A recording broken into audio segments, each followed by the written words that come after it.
My name is Darian Keyes and I am 33 years old. 6 weeks ago, I sat in a lawyer's office in Camden, New Jersey and signed my name on a document that made me the legal owner of a 24-unit apartment building on Haddon Avenue. The lawyer slid the deed across the table and said, "Congratulations, Mr. Keyes," and shook my hand, and I thanked him and I meant it, but my mind was somewhere else. My mind was on Unit 11B, second floor, corner apartment, 2 bedrooms, 1 bathroom, a kitchen window that faces the parking lot where I used to sit on the curb and count cars to pass the time when I was a kid because there was nothing else to do and nowhere else to go. Unit 11B is where my parents live, Gerald and Patrice Keyes. They have lived in that apartment for 22 years. They raised me there. They raised my younger brother Terrence there. They have paid rent to 4 different landlords over 2 decades. And now they pay rent to me. They don't know it yet. At least they didn't when I signed that document 6 weeks ago. They know now. The whole country knows now because 3 days after the purchase, my mother found out in the worst possible way. And what happened next ended up online and then on the local news and then on a podcast that 6 million people listen to, and the story that came out is not the story that actually happened. So I'm going to tell you the real one. From the beginning. From the envelope on the kitchen counter when I was 14 years old. From the moment my parents decided that childhood had an expiration date and mine had just arrived. Before we go any further, I need you to do something for me. If you have ever felt like you had to earn your place in your own home, if you ever felt like love came with an invoice, hit subscribe right now and drop your age in the comments. I want to know how old you are hearing this because age changes how this story lands. Now let me take you back to September 2005, freshman year of high school. A Tuesday evening in a 2-bedroom apartment in Camden, New Jersey, where the rent was $680 a month, and I know that number because it was about to become my problem. I came home from school, book bag on one shoulder. I had a math test the next day, geometry, and I was planning to study at the kitchen table because my bedroom, which I shared with Terrence, didn't have a desk. Terrence was 10. He was at a friend's house. The apartment was quiet in that specific way it got when my mother was home but hadn't started cooking yet. A held breath kind of quiet. There was an envelope on the kitchen counter, white, business-sized. My name written on the front in my mother's handwriting, not mom's casual handwriting. The kind on grocery lists and birthday cards, her formal handwriting, the kind she used for church programs and letters to the landlord. I picked it up, opened it. Inside was a single sheet of lined paper. At the top, she had written household contribution agreement. Below that in numbered points was the following. Darian is now 14 years old and a member of this household who benefits from shelter, utilities, food, and shared resources. Beginning October 1st, Darian will contribute $200 per month toward household expenses. Payment is due on the 1st of each month. Failure to pay will result in the loss of privileges, including but not limited to use of the television, phone, and internet. This agreement teaches responsibility and prepares Darian for the real world. At the bottom, both my parents had signed it. Gerald Keyes, Patrice Keyes. There was a line for my signature too. It said tenant or contributor with a blank next to it. I stood in that kitchen holding that piece of paper and I read it 3 times. Not because I didn't understand it. I understood it immediately. I read it 3 times because I was looking for the part that said just kidding. Or the part that said we love you and we want to teach you something. Or even the part that acknowledged that I was 14 and had no job and no income and no possible way to produce $200 a month without sacrificing something that a 14-year-old shouldn't have to sacrifice. None of those parts existed. My mother came out of her bedroom. She was in her scrubs. She worked as a certified nursing assistant at a long-term care facility, night shift. She looked at me holding the paper and her face had an expression I would come to know very well over the next 4 years. It was the expression of a person who has made a decision and has preemptively decided that any challenge to that decision is disrespect. You read it, she said. Mom, $200? Your father and I talked about it. You're old enough to contribute. We're not running a charity, Darian. I'm in 9th grade. And I was working at 13. Your father was working at 12. You think the world is going to hand you things? You need to learn now. Where am I supposed to get $200 a month? That's your problem to solve. That's the whole point. She picked up her keys from the counter. I work tonight. There's leftover chicken in the fridge. Make sure Terrence does his homework when he gets back. She left. I stood in the kitchen for a long time. The paper was still in my hand. I looked at the signature line, tenant or contributor. My mother had given me a lease in my own home at 14. I want to be very precise about something here because I think precision matters when you're talking about the moment your childhood changes shape. I was not a difficult kid. I was not a troublemaker. I was not failing school or running the streets or giving my parents any reason to believe I needed a corrective intervention. I was a freshman in high school with a B+ average who came home every day and did his homework and watched his little brother and never once gave anyone in that house a reason to treat him like a tenant instead of a son. But that's what happened. And here's what I've come to understand about it 19 years later. My parents were not evil. They were not abusive in the way that word is typically used. They were broke. They were tired. They were two people working shift jobs in a city that had been economically devastated for decades, living in an apartment they could barely afford, raising two kids on a combined income that left nothing at the end of the month. And somewhere in the mathematics of their exhaustion, they looked at their 14-year-old son and instead of seeing a child, they saw a line item, an expense that could be partially offset. That doesn't make it right. It makes it explainable. And I've learned that those two things are not the same. My father. I need to tell you about my father because he's central to everything that comes next. Gerald Keyes was a warehouse worker at a distribution center in Pennsauken. He drove a forklift. He had driven a forklift for 11 years. Before that, he'd worked construction. Before that, he'd done odd jobs, landscaping, moving, whatever paid. He was not a lazy man. I want to be absolutely clear about that. My father worked hard. He worked overtime when it was available. He came home with his back aching and his hands swollen and he sat in his recliner and watched ESPN and that was his entire reward for 10 hours of physical labor. That recliner and that television. That was it. But my father had a philosophy about money and children that I believe was planted in him long before I was born and that he never once examined or questioned. He believed that children were a cost, that raising them was an investment that should begin to yield returns as soon as possible. He talked about me and Terrence the way a small business owner talks about equipment. You feed it, you maintain it, you put it to work. He didn't say I love you, not because he didn't feel it. I believe he did in his own compressed, unexpressed way. But the words were not in his vocabulary. What was in his vocabulary was rent, contribution, responsibility. These were the words my father used to express whatever it was he felt about being a parent, and over time I stopped trying to translate them into something warmer. The night after I got the envelope, my father came home from work at 6:30. He sat in his recliner. I walked into the living room. Dad, this letter. Mom says I have to pay $200 a month. He didn't look away from the television. That's right, I'm 14. Now he looked at me, not with anger, not with cruelty, with something that I think he genuinely believed was wisdom. Darian, nobody in this world is going to take care of you. Not me, not your mother, not the government. You need to learn that now. $200 a month is cheap. You should be thanking us, thanking you, for the lesson. You'll understand when you're older. I stood there for a moment. Then I went to my room and I sat on my bed, which was a twin mattress on a metal frame that my mother had bought from a thrift store. And I looked at the ceiling and I made a decision. I was going to pay it, not because I agreed with it, not because I thought it was fair, because I understood something in that moment with a clarity that most 14-year-olds don't have access to. Fighting this would cost me more than paying it. If I resisted, if I argued, if I refused, my life in that apartment would become a daily war. My parents had made their decision and challenging it would not change the decision. It would only change the consequences.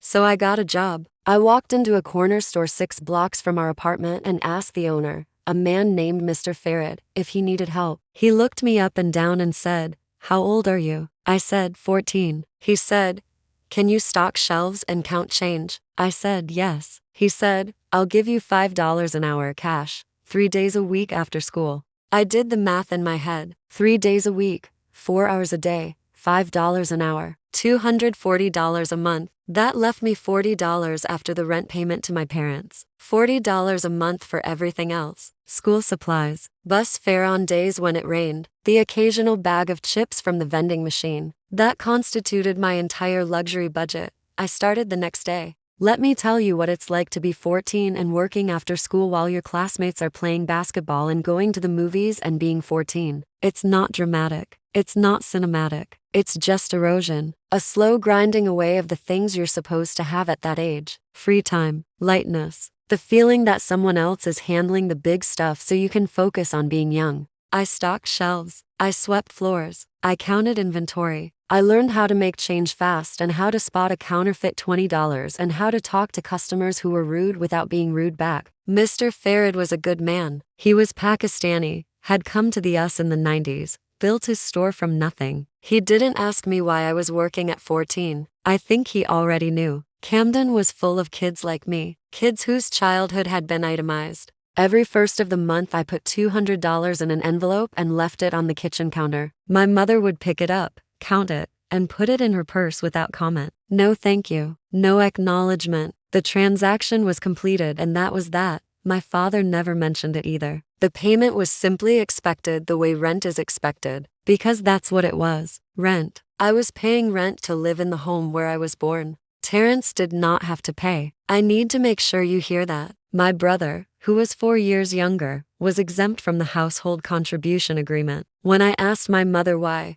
she said, Terrence is only 10. When Terrence turned 14, I waited for his envelope. It never came. When I asked again, she said, Terrence is different. He needs more support. Terrence is different. That sentence contained everything, every asymmetry, every preference, every decision that had been made about which son was which. Terrence was the baby. Terrence was sensitive. Terrence needed things. I was the other one, the one who could handle it, the one who was built to carry weight. My parents had looked at their 2 children and decided that one of them was sturdy enough to be charged for the privilege of existing under their roof and the other one was too fragile. Terrence was not fragile. Terrence was simply loved differently, more tenderly, more protectively, more like a child. And I was loved, if that's even the right word, like an obligation that had learned to fund itself. If you are hearing this and you were the sturdy one in your family, the one who was expected to handle everything because you never broke down, the one who was given responsibility instead of comfort because you seemed like you could take it, drop a comment right now. I want to know how many of us there are, because I think there are millions.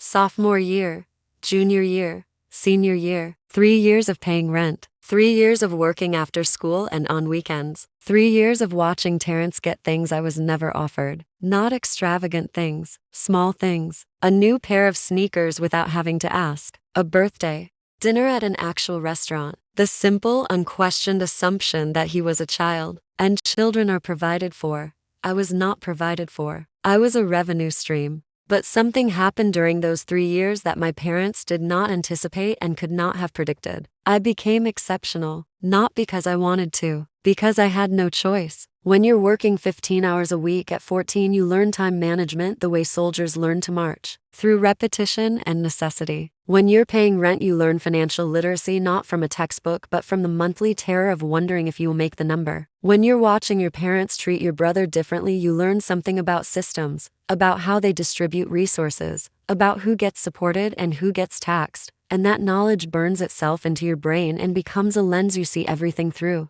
I maintained a 3.8 GPA while working every week of high school. I took AP Economics and got a 5. I took AP English and got a 4. I joined the business club and became president junior year because nobody else wanted the job and I wanted to put something on a college application that wasn't just grades and a corner store, but the thing that changed everything. The single moment that redirected the entire trajectory of my life happened in the spring of my junior year in the back office of Mr. Farid's store. Mr. Farid had a problem. His inventory system was a mess. He was tracking everything by hand in a composition notebook. I had been watching him do it for 2 years, counting cans, writing numbers in columns, doing math with a calculator that had a broken 7 key. One afternoon I asked him if I could try something. I spent a weekend building a spreadsheet. I didn't have a computer at home, so I used the one in the school library. I built a basic inventory tracking system in Excel. Nothing fancy. Just a template where Mr. Farid could input deliveries, track what sold, and see what needed to be reordered.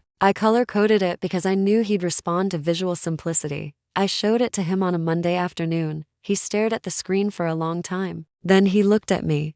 How long did this take you? About 8 hours.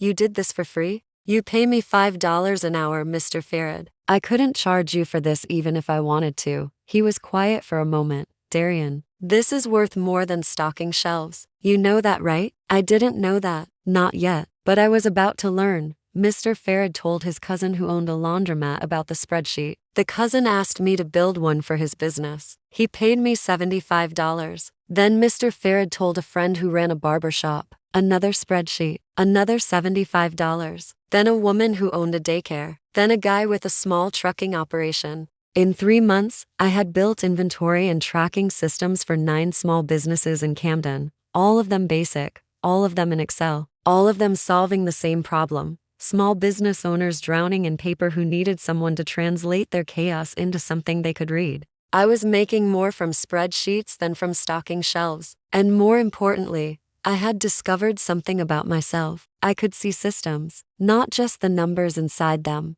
but the way they connected. The flow of goods to sales, to revenue, to reorder, the patterns, the pressure points, the places where money leaked out, because nobody was watching. This was my gift, not stocking shelves, not paying rent. And I had found it in the back office of a corner store, because my parents had forced me into a situation where I had to work, and working had led me to the one thing I was built to do. I want to sit with that irony for a second. My parents' worst decision led directly to my greatest discovery. That doesn't redeem the decision. A broken bone that heals stronger is still a bone that someone broke. But I can hold both truths simultaneously. They were wrong to charge me rent at 14. And the consequences of that wrong thing led me to a path I might never have found otherwise. Both things are true. Neither one cancels the other. Senior year, college applications. This is where the next fracture happened. I applied to 6 schools: Rutgers, Temple, Upton, Drexel, NJIT, and one reach, NYU Stern School of Business. Mrs. Okonkwo, my guidance counselor, told me my application was strong. My grades, my test scores, my extracurriculars, and my personal essay which I wrote about building business systems for small enterprises in an underserved community. She said it was one of the most compelling essays she'd ever read. I got into 5 of 6. The only rejection was Upton. I got into NYU Stern with a partial scholarship that covered 60% of tuition. I brought the acceptance letter to the kitchen table. I didn't put it in front of my parents with ceremony. I didn't arrange all 6 letters in a row. I just handed the Stern letter to my father because he was sitting there eating cereal and I wanted to see his face. He read it, chewed. Read it again.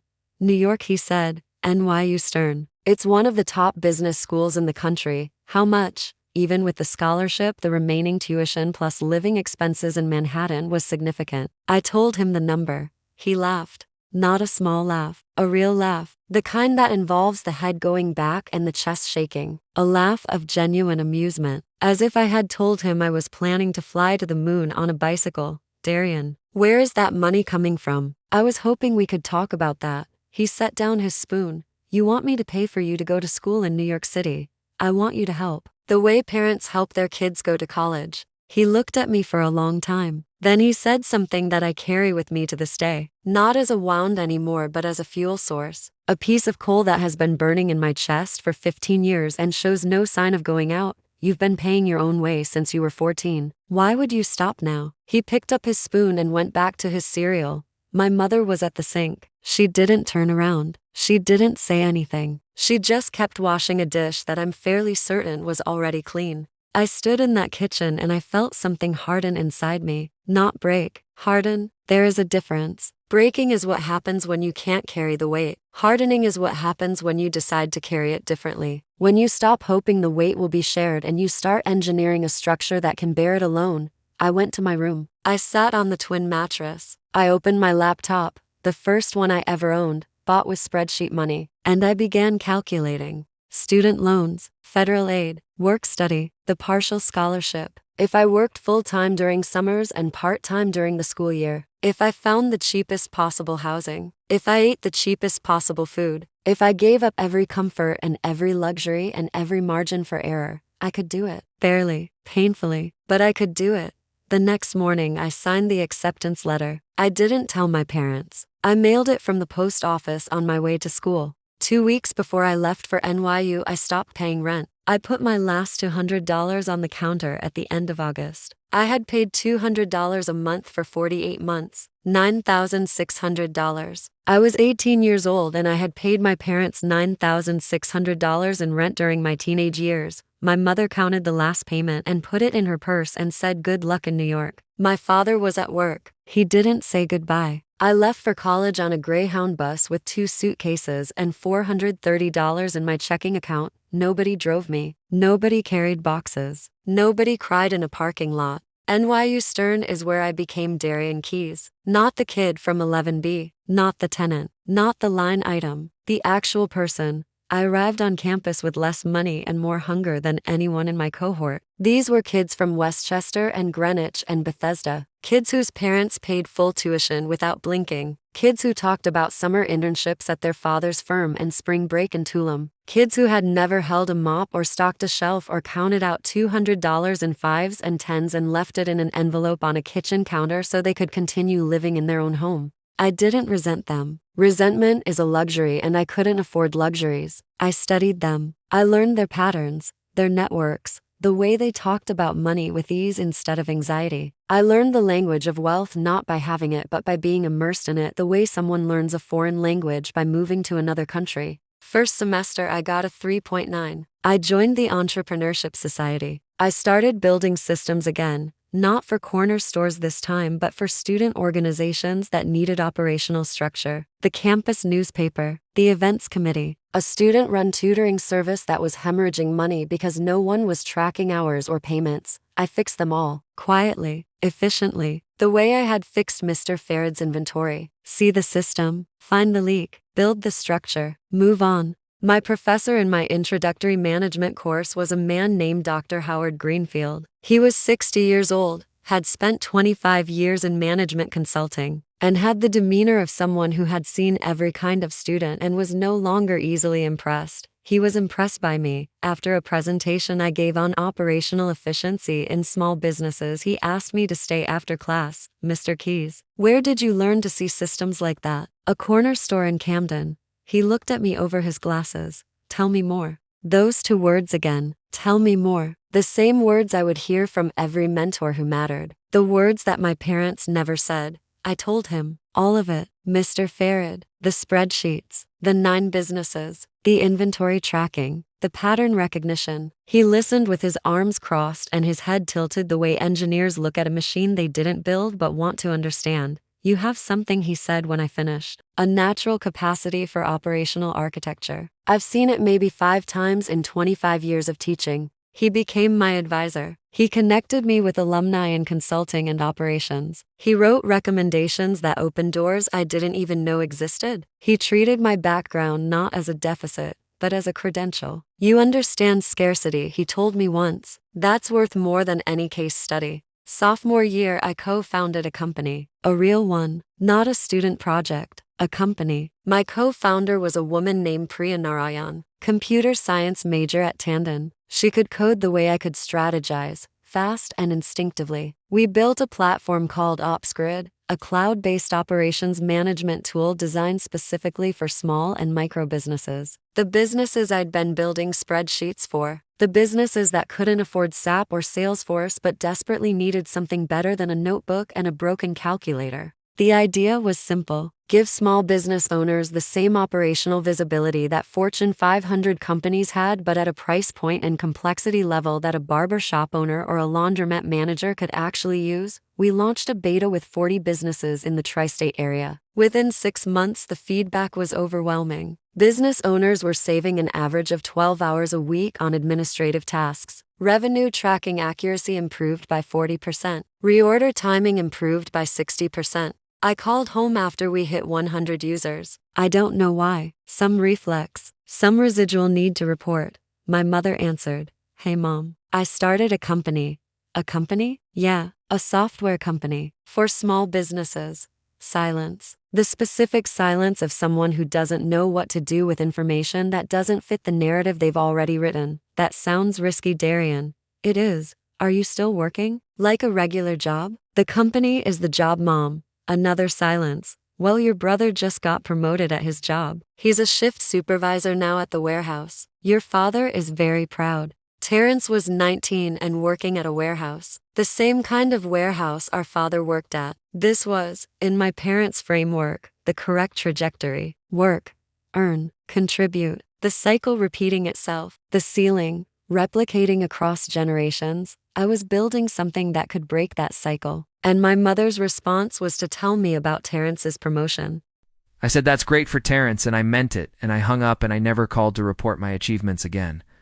OpsGrid grew. Year 1, 400 users. Year 2, 2,000. Year 3, we raised a seed round. $1.8 million from a venture fund that Dr. Greenfield connected us with. I graduated from Stern with a 3.85 in a company that was already generating revenue. I need to compress the next 6 years because this story is about where I ended up, not every step of the climb. But I want you to understand the scale. Year 4 OpsGrid expanded nationally. Year 5, we raised a Series A, $12 million. Year 6, we were in 30 states with 45,000 small businesses on the platform. Year 7, we raised a Series B, $38 million. Year 8, Priya and I were on the cover of Inc. magazine. The headline read, "The Architects of Small Business." I kept 3 copies. 1 for my office. 1 for Dr. Greenfield. 1 in a drawer for later. By year 9, ObsGrid was the leading operations platform for small businesses in America. 120,000 businesses. 300 employees. Revenue that I won't specify here, but that was measured in 9 figures. Priya was CTO, I was CEO. We had built something that worked, not because we had money or connections or family support, but because we understood what it felt like to operate without any of those things. During those 9 years, I had almost no contact with my family. My mother texted me on my birthday each year.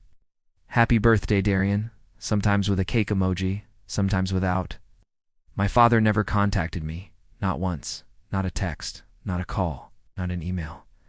Terrence and I texted occasionally.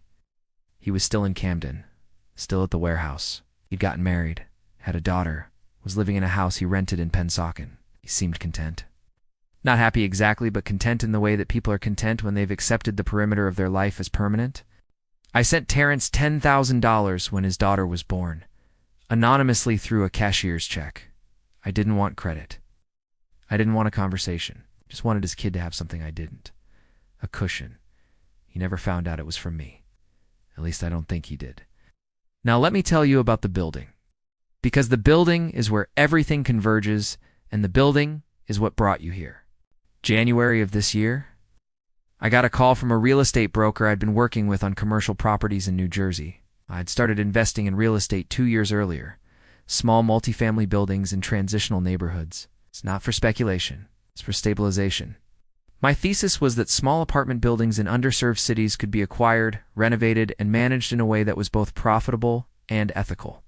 Fair rents, quality maintenance, responsive management, the things that tenants in places like Camden almost never get. The broker called me on a Tuesday morning. "There's a 24-unit building on Haddon Avenue in Camden. Just hit the market. Owner is retiring. Asking price is below market. Solid bones. Needs cosmetic work and systems upgrades, but nothing structural." He sent me the listing.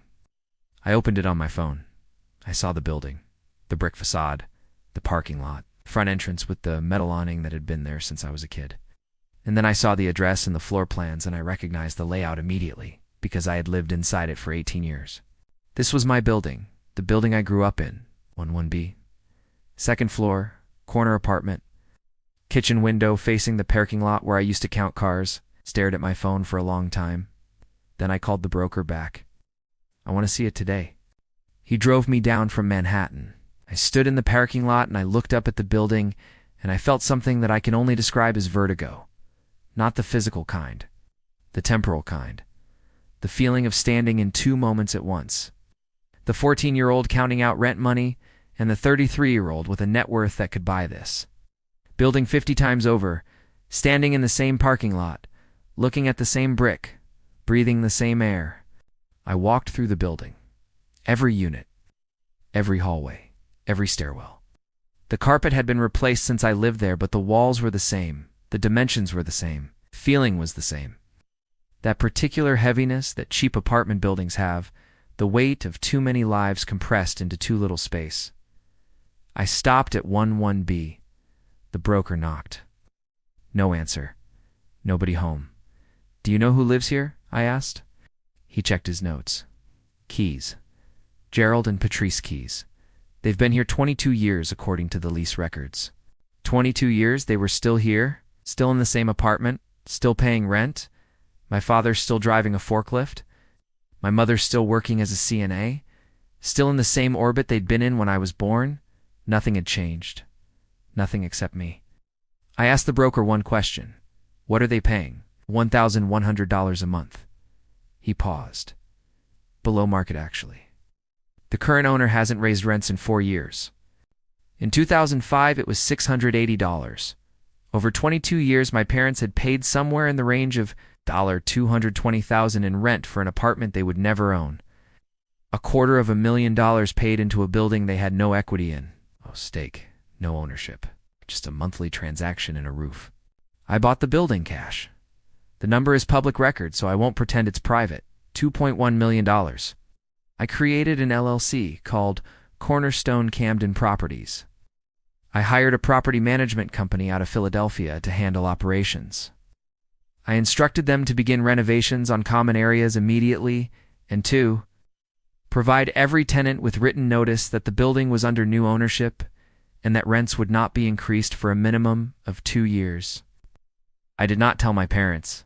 I want to be very honest about my intentions because intentions matter and mine were complicated. I did not buy the building for revenge. I did not buy it to humiliate my parents. I did not buy it to lord power over to people who had treated me like a tenant in my own childhood. I bought it because I could, because the kid who paid $200 a month for the right to live in a place he didn't choose was now in a position to own that place. Because ownership is the opposite of what I had growing up, and I wanted to stand inside that opposite and feel what it felt like. And yes, I bought it because there was a part of me, a part I'm not proud of, but that I won't pretend doesn't exist, that wanted them to know, not to punish them, to be seen as someone who had taken what they gave me, which was nothing, and turned it into something that now literally contained them. That is an ugly motivation. I know that. I've sat with it. I've discussed it with my therapist. A man named James, who has spent 3 years helping me separate the things I do for healing from the things I do for proof. James told me that buying the building was both a healing act and a proving act, and that the two would need to be carefully managed so that one didn't poison the other. He was right. I almost managed it. Almost. The property management company sent the new ownership notice to all tenants. Standard letter. Cornerstone Camden Properties LLC is the new owner of your building. No rent increases. Renovations beginning in common areas. Contact information for the new management team. My parents received this letter. They did not connect it to me. Why would they?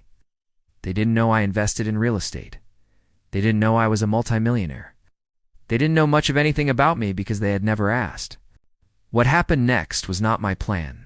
It was an accident. It's a kind of accident that happens when you're living a double life and the wall between the two sides develops a crack. 3 weeks after the purchase, I came to Camden to inspect the renovation progress. I was in the building, second floor hallway, looking at the new light fixtures the contractors had installed, and the door to 11B opened. My mother stepped out. She was in her scrubs, night shift, keys in hand. She turned toward the stairwell and saw me standing 15 feet away in the hallway of her building. My building. Shh, she stopped. I stopped Darian. Hey, Mom, what are you doing here? I looked at the hallway, at the new light fixtures, at the freshly painted walls, at the building that I owned and she lived in, and I told her the truth. Not because I had planned to, because I was tired of architecture, tired of structure, tired of managing the distance between who I was and who they thought I was. I was standing in the hallway of my childhood, and the truth just walked out of me like it had been waiting by the door. I own this building, Mom. She stared at me. I bought it last month. I'm the new landlord. Her face went through something I will never forget. Confusion first, then disbelief. Then a kind of mathematical processing, the visible calculation of what this meant, how much it cost. What that said about the distance between her understanding of my life and the reality of it. Then something else, something that crumpled her face in a way I'd never seen. Not sadness, exactly. Recognition. The recognition that the boy she'd charged $200 a month was standing in front of her as the owner of the building she couldn't afford to leave. She dropped her keys. I picked them up. We stood there, mother and son, tenant and landlord. It's two people who shared blood and almost nothing else. Standing in a hallway that smelled like fresh paint and old carpet and 22 years of things unsaid. How she whispered. The question was too big for an answer. How encompasses everything. The corner store, spreadsheets, NYU, ops grid, the years, the silence. It's the compounding interest of being left alone to figure it out. I figured it out, Mom, the way you told me to. She put her hand against the wall. Does your father know? Not yet. She stared at me for another moment. Then she said something that split me open. We really missed it, didn't we? Not a question, a verdict. Delivered by the same woman who had written household contribution agreement at the top of a piece of lined paper and slid it across the counter to her 14-year-old son. Day, Mom, you really did. She went to work. I went to my car. I sat in the parking lot, the same curb, and I did not count cars. I counted breaths, in and out. In and out. Until the pressure in my chest became something I could drive with. What happened next was not my doing. Oh, my mother told my father that night when she got home from work. My father told Terrence. Terrence told his wife. His wife posted on Facebook. The Facebook post was screenshot and shared. A local reporter picked it up, then a podcast producer. Then the story was everywhere, and the narrative that emerged was not the one I would have chosen. The internet version was this. Kid charged rent at 14, grows up, gets rich, buys parents' building, ultimate revenge. That's not what this is. I need you to hear me. It is not what this is. This is a man standing in a hallway, trying to understand how love got so distorted that it turned into a lease agreement. This is a man trying to reconcile the parents who failed him with the people who also, inadvertently, accidentally, through their worst decision, set him on the path that made him who he is. This is a man holding two truths that contradict each other and refusing to let go of either one. My father called me 2 days after the story went public. I answered because despite everything I have always answered when he calls, which is almost never, his voice was not what I expected. It was quiet, stripped. The forklift driver's equivalent of coming to work without your steel-toed boots exposed. Is it true? You own the building? Yes. How much money do you have, Darian? Enough. A long pause. You could have told us. You could have asked. Another pause. Longer. I did what I thought was right. When you were 14, I was trying to prepare you. You were trying to offset an expense, Dad. I was a child, and you turned me into a revenue stream. You can call it preparation if that helps you sleep. But I was there. Remember the envelope. I remember the signature line. Tenant contributor. You made your 14-year-old son a tenant in his own home. I heard him exhale. The sound of a man being confronted with the unedited version of his own decisions. Terrence didn't have to pay, I said. You know that, right? You charged me and not him. And when I asked why, Mom said Terrence is different. He needs more support. What I heard was Darian doesn't need anything. Darian can handle it. And you know what? You were right. I could handle it. I did handle it.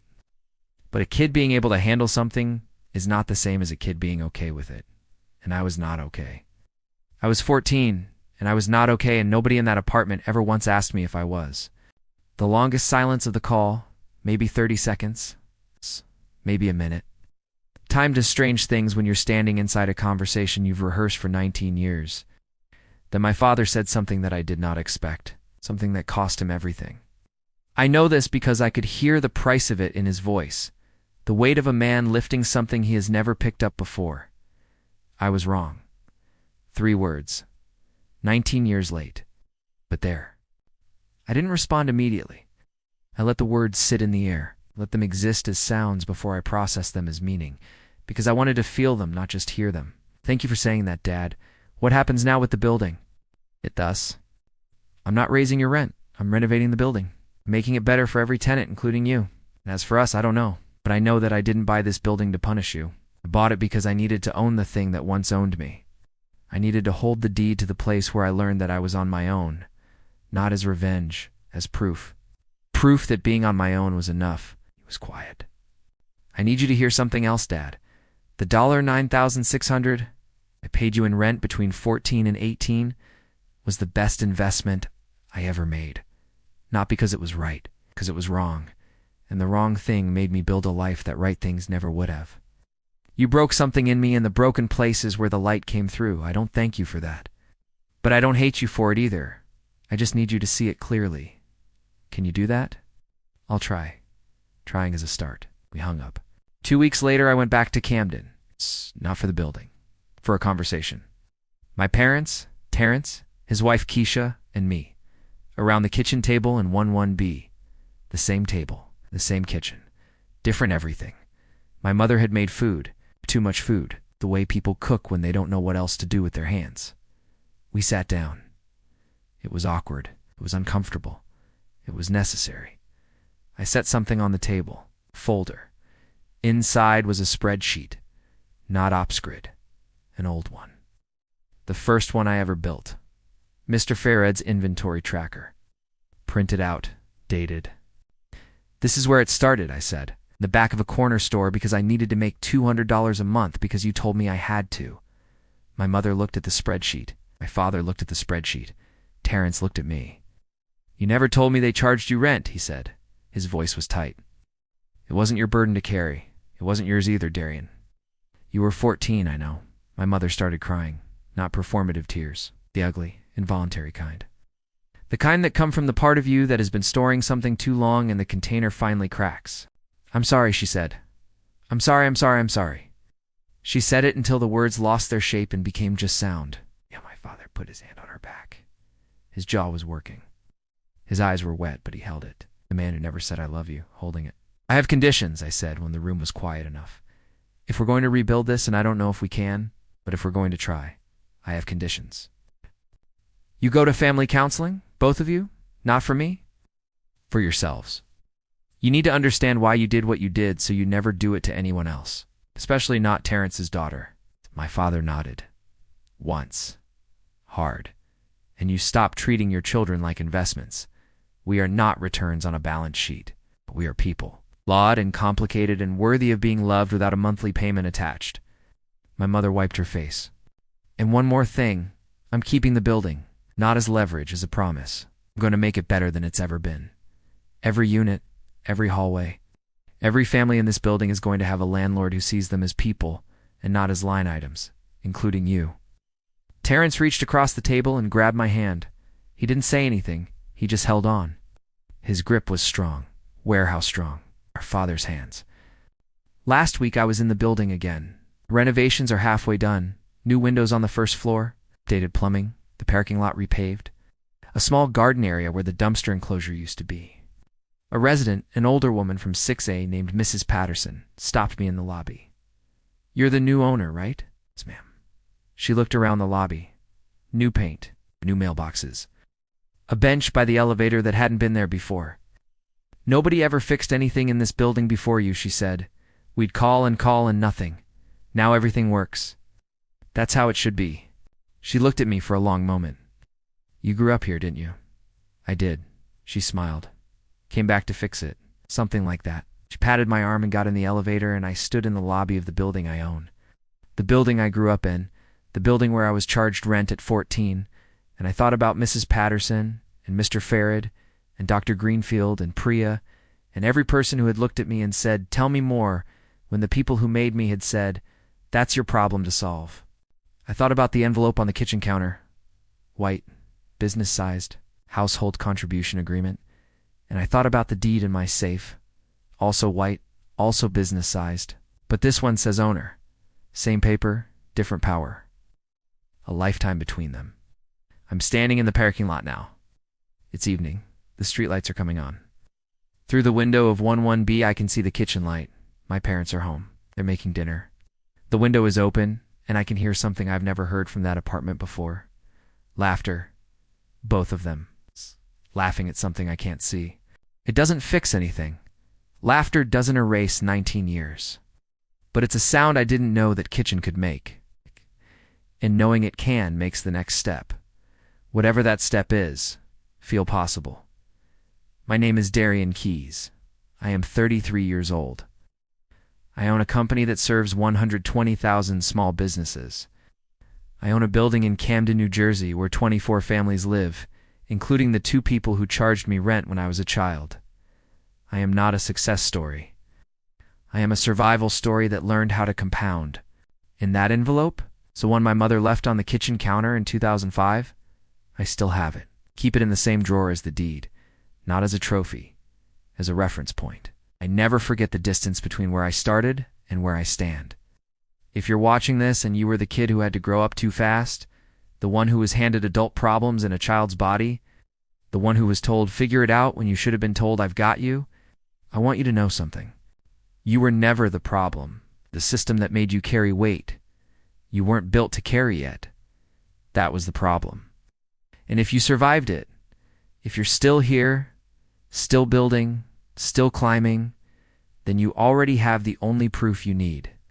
You didn't just survive your childhood, you outgrew it. And if the people who made you small ever look up and see how tall you've become, let them look. You didn't build this for their approval. You built it because they taught you accidentally, painfully, permanently, that the only person who was ever going to build it was you. That's not a tragedy. That's a foundation. If this story resonated with you, leave a comment. Tell me what you built. Tell me what you survived.